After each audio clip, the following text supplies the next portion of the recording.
suci Al-Quran. 4. Laporan tipu kubu penata Calagara. 5. Bidangan tarian mangrupi tari merak diwakil siswa kelas 8. 6. Bidangan seni angklung ti lingkung seni Sunda. 7. Kedah lisan tipu kubu sekolah. 8. Bidangan lagu ti paduan suara. 8. Doa. 10. Dewara siswa-siswi berprestasi. 11. Pembagian medali. 12. Penutup.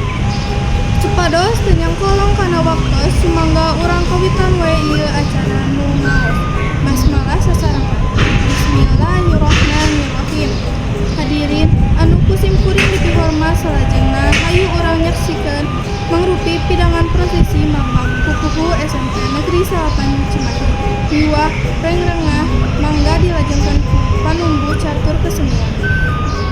Hadirin salajengna hayu urang sami-sami regetkeun waosan ayat suci Al-Quran anu saja dugikeun ku saderek Adelia ka saderek Rindu dihaturaken.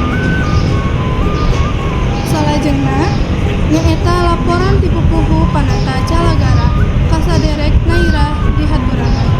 Mincak kana acara kalima hayu urang sami-sami nyakseni mangrupa pidangan tari merak diwakil siswi kelas 8 SMP Negeri 1 Cimahi.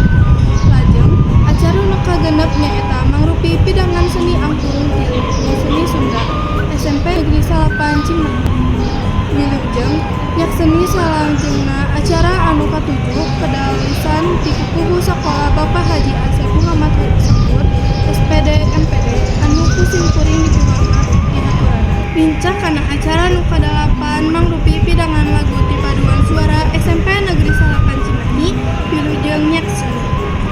Lajeng acara nu kasalapan nyaeta doa ka saderek Anza dihaturanan kanggo mimpin doa. Acara anu salajengna nyaeta bewara siswa-siswi berprestasi. Ibu miwah Bapak